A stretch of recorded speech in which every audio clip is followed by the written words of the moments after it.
You know, it's always fun to fish new locations. We're on the Rock River, a river system that's directly in between Milwaukee and Madison, Wisconsin. It actually flows into Lake Koshkonong. Now, you're from here. You fish this system a lot. This is Tom Kemos, a Mercury Pro, good friend of mine. When we're not busy watching the Packers win Super Bowls, we're out in the boat together trying to catch more walleye. But this system, you're used to it. This is a fall day. We're not dealing with the best situations, though, are we? No, you know, we've been faced with real low water, and anytime that you see the water levels drop like this, it's going to make that current decrease quite a bit. So, you know, not the best conditions, but I think we're going to be all right today. Well, we're going to go out there, we're going to try a few different things and show you the next bite. I'm just looking for the next bite. I'm just looking for the next bite. I'm just looking for the next bite. I'm just looking for some fish with teeth. Fish with teeth. Keith Cavallez, Gary Parsons, and Pete Mena live to fish. But certain fish really throw these guys over the edge. Walleye, muskie, northern pike, fish with teeth. Countless days spent on the water have turned these guys into fishing machines with an eagerness to teach people how to catch more fish. So if you are ready to become a better fisherman, join Keith, Pete, and Gary on their quest for the next bite. I'm just looking for the next bite.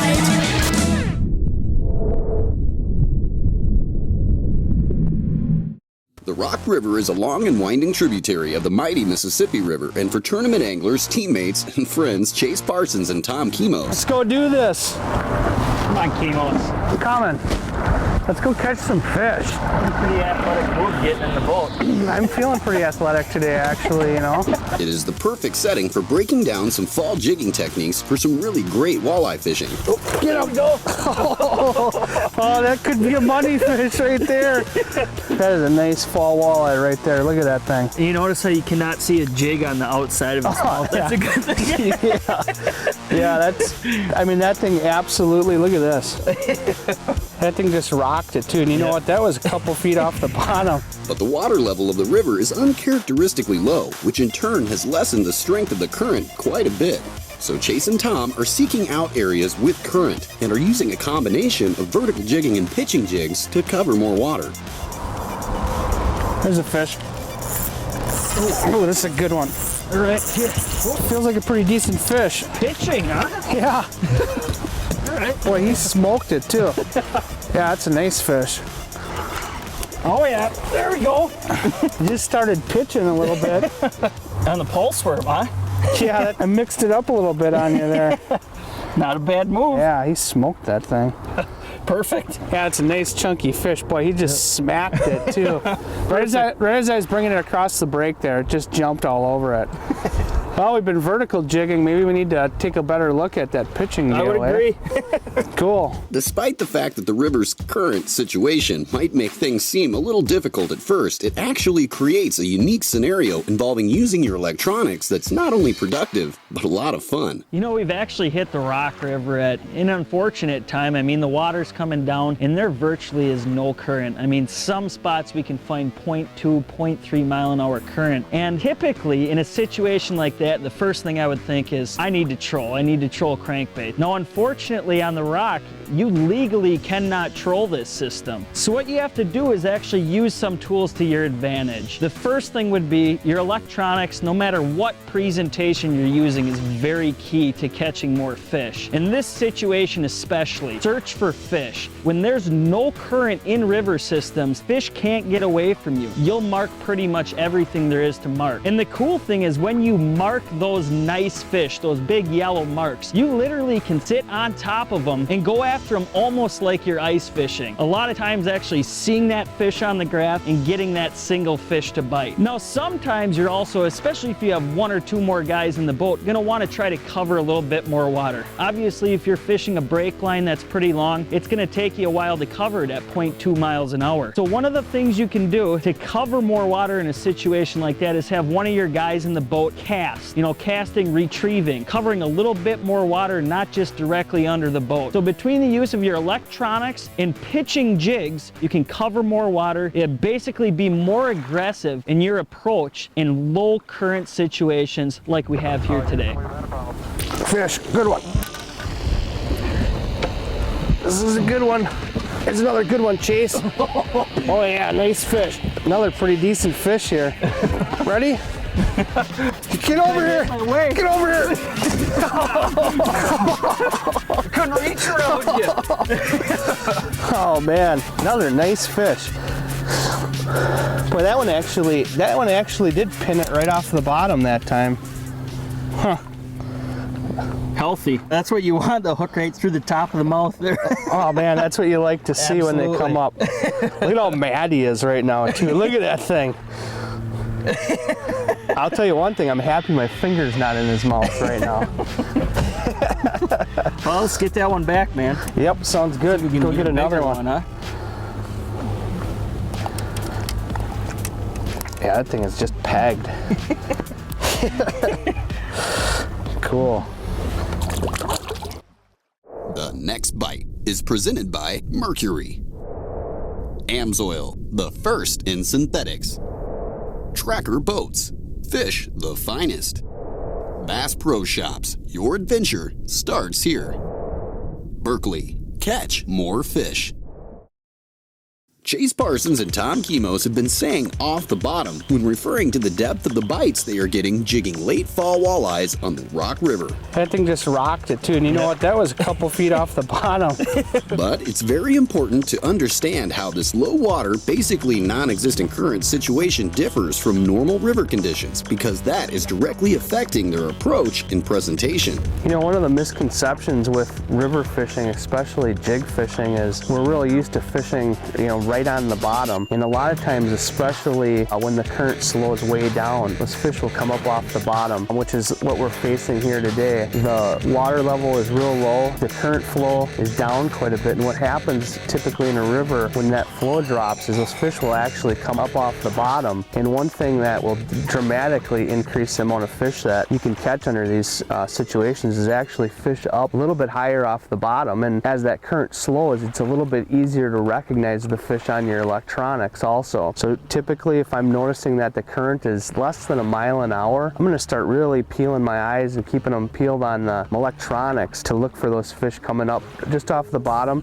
and just drop the jigs right down on them and just hold there. And a lot of times you'll be able to extract a lot of extra bites that way. Oh, good one. That's a good one. Good fish. Yep. Come on, baby. Oh man, look at that beast. Nice job. Wow. He took it right off the bottom. That was a beautiful thing right there. Man, that's a nice fish. He took it right off the bottom. Oh, Lifted it, man. there was a lot of weight there. Kind of got a T-bone there in his mouth, doesn't he? Look at that. Straight crossways, baby. Oh man. No doubt about that. Look at that thing. He's not giving it up either. Hey, why don't you get that out of there? Stick You know your what? finger in his mouth. I think I'm gonna let you donate your index finger to that. There you go. Nice fish. Sweet. Let's see here. Good luck with that. See if I can get smart with them. Is this a bad move right here? Maybe. Oh, I think it popped here. Nice. Got it. Professional at work. Oh man. Oh yeah. That's a sweetheart right there. Unbelievable. Just a beautiful, beautiful Look how fish. solid they are. Unbelievable. Just sweet. Yep. These fish represent in the fall, that's for sure. I would say. Oh yeah. All right, man. Well, time to get this one back in the water, huh? Oh yeah, let's do it. Woo! There he goes. Kind of went in reverse there, huh? Oh yeah. Wow. Hey, it's a little bit too close quarters up here. I'm gonna have to get you in the back of the boat, okay? Yeah, no problem. You know what? It feels good to come up here and net one for you once in a while.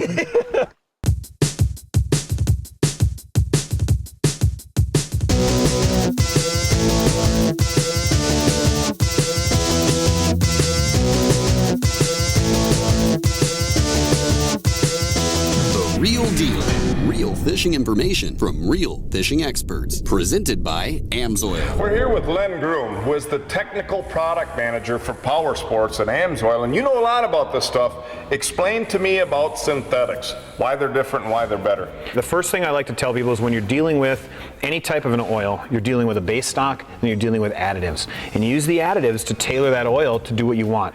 If you're using a transmission fluid, that's base oil, and then an additive package that's designed to tailor to the needs of a transmission. Okay. If you're building a gear lube, like the one you guys use in your lower units, it's a base oil and then with an additive on it to make it work well as a gear lube. It just depends on what you want to use it for. That's generic for conventional or synthetic. When we get into the synthetics, you don't need to deal with any kind of imperfections where you would with a conventional product. Synthetics in general will do some key things well. Number one, they will move very well in the cold. Low temperature applications like synthetic product, because at the end of the day we're providing lubrication and we need to get it to those pieces that need lubrication. So a synthetic will flow very, very nicely over a very wide range of temperatures. Number two, synthetics will provide protection in different areas, such as a very, very high heat environment. You need a high quality synthetic to provide protection there, because you never want the metal pieces that are running around in that engine to touch together. When that happens, you can get wear. Right. So the ability to move, the ability to provide protection and deal with heat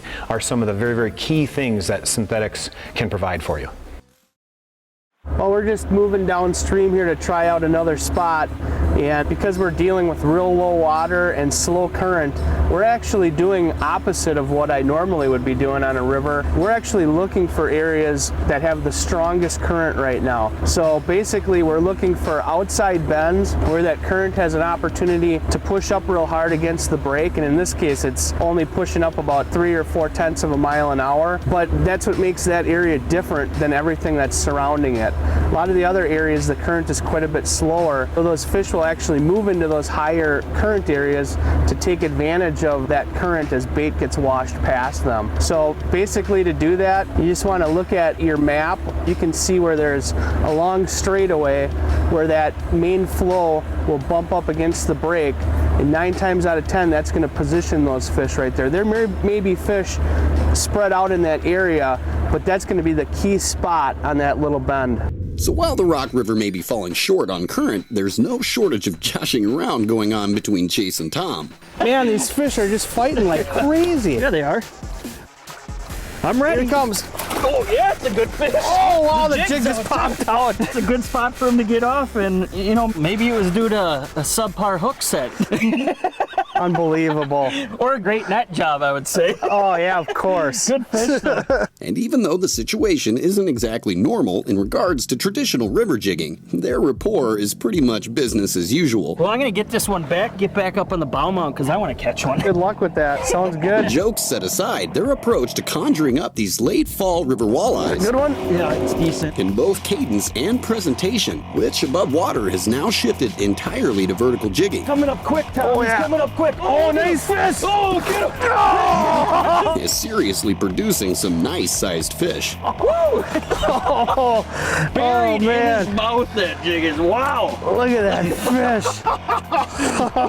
There you go, dude. Wow. Unreal. Nice job. I suppose you want me to come down here and take him. huh? Yeah, you know what? You handle that one. Yeah. Nice fish. And it looks like we may need a pliers on this one, man. Look at Oh, yeah. Look at that jig. Look at him. You won't get it.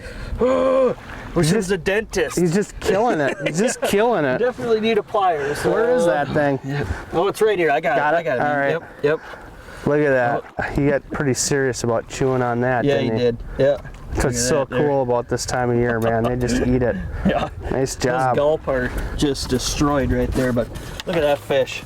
Just a beautiful fish, and man, there's no better way to catch him than vertical jigging. Oh, no, either. You just lift absolutely and not. walk. Beautiful. Let's get him back, huh? Oh, yeah. Alrighty. That's a dandy. Oh, There yeah. he goes. Nice fish. That is sweet. Jig bites. It's mid-fall here, so colder weather. Many times the fish may not be as aggressive, and anytime you're fishing in colder weather, slowing down your presentation is always a pretty good thing. So as far as jig cadence goes, we're using a pretty slow jig cadence. But the one thing that we've found is little differences in your presentation can make a huge difference. Now, over the past many years, one of my absolute favorite go-to setups on jigs when you're jigging a river locations is a twin tail setup. Basically 2-3 gulp tails. And what I've always liked to do is actually cut that second one riding on top at an angle to keep that hook gap open so they're running in tandem. Now, believe it or not, and it's been unbelievable today here, is the difference in running a simple 2-3 full tail setup on top has made all the difference in the world. The water's really dark and there's not a lot of current. Now, the beauty about that is you're able to actually get these jigs to sit in front of fish a little bit longer. And what I think this 3 tail does is it gives you even a slightly larger sight profile than what this tail does. They're actually running kind of a staggered piggyback setup. A little bit larger sight profile, the fish can see it easier in the dark water. If you pay attention to those little things, you're gonna catch a lot more fish.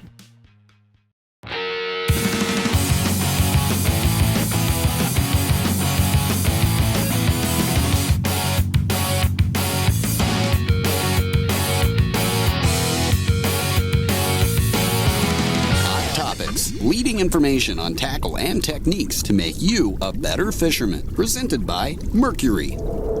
For many of our walleye techniques, trolling slow is really important to help catch fish. And therefore on our boats, a lot of times you'll see where we have 2 engines. A big one to get us to where we're going, and then a small one to help us when we're fishing, and those are called a kicker engine. Now, I'm here at the Mercury plant and I'm talking to Jim. He's the manager of small engines. And we're gonna go over some of the important features that are on the Mercury Pro kicker that help make it a great fishing engine. You know, one of the things that fishermen love about this engine is Mercury's exclusive tiller handle assembly. You can shift the engine, throttle the engine, stop the engine, and tilt the engine up with one hand, which leaves the other hand free to fish. Not only is the trim and tilt all built in, but it has this great strapping system. And this is one of the things that when this engine first came out, this is absolutely a lifesaver. When we're traveling a long distance for finding the fish or getting to the fish, oftentimes this engine is just sitting there rattling around on the back. Yep. But with this strapping system, it ties it down, it keeps it nice and sturdy, and it keeps it in great shape for when we get there to actually go fishing. Now, one of the other things on this engine that came out when it came out right away that we really liked was this really flat forward blade prop. But that took a special gear unit and gear assembly down here to run that prop, right?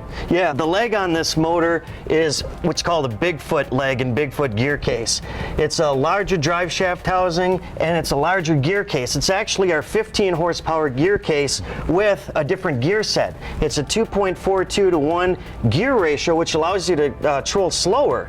And that in combination with this 4-blade flat profile prop means you're really going as slow as you can go. And it's a 4-stroke, so there's no smoke. It's really quiet out there. It trolls slow. And I tell you what, over the years, it's caught me a lot of walleyes. Professional tournament anglers, teammates, and Actually, Packer buddy. friends Chase Parsons and Tom Kemos have happily been able to show you that you don't always have to be on bigger water to catch bigger walleyes. And there's no better way to catch them than vertical. Oh, no, absolutely not. And the central Wisconsin section of the Rock River has been a perfect proving ground for vertical jigging tactics in rivers, even with a low water level and subsequently scarce current, because with a larger profile presentation and appropriate cadence in the areas of the river featuring outside bends and thus heightened current. Oh my God, I almost fell out of the boat. Good fish. The Rock River is showcasing itself as a serene yet prime fishery for catching late fall walleyes. He's taking you all over, people. He's all over. This is a good one. Oh, get him! Oh, wow! Wow, man. Man, that is a... Look at that. What a beauty. Look at that. It's just a pig. Oh. Look at this thing. It's like on steroids. Wow. Oh. Unbelievable, dude. Oh, man. You know, you're telling me about fish this size in this river, and I'm used to fishing the more, the more famous rivers in Wisconsin, and wow, that's a good fish anywhere. You know, it's unreal. I mean, there's actually a lot of places like this in the state, but I'll tell you what, this is my favorite time of year to be out here catching these things. This time of year, these fish are just, I mean, look at that thing. Look how soft. It's like a linebacker. It is. Unbelievable. Oh, man. And that thing just absolutely pounded it too. That's crazy. Did he take it off the bottom a little bit, or? Actually, you know what? That fish was up off the bottom, and you know, one of the things that we're dealing with here is low water and slow current conditions right now. it isn't exactly ideal. But you know, one of the things that people kind of miss out on rivers when they are actually in this situation is that these fish are still here. They just come up off the bottom and they act more like lake fish. I mean, you and I have both seen it many times, and simply by just fishing up off the bottom a little bit farther, you're able to get these fish to bite, where most of the time you're underneath them, you know? Yeah. Well, let's get this one back, huh? Yeah, this thing's a dandy. Wow. Boy, he was ready, huh? Oh, yeah.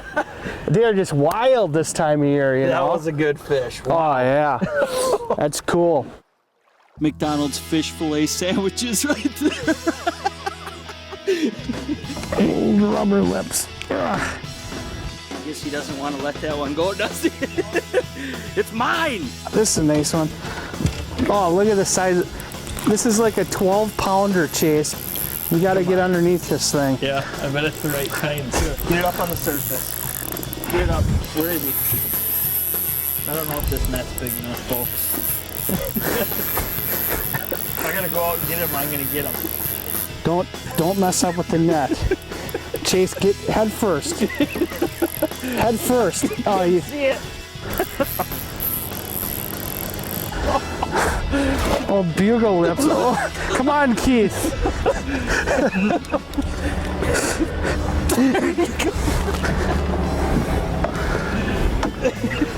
Wow.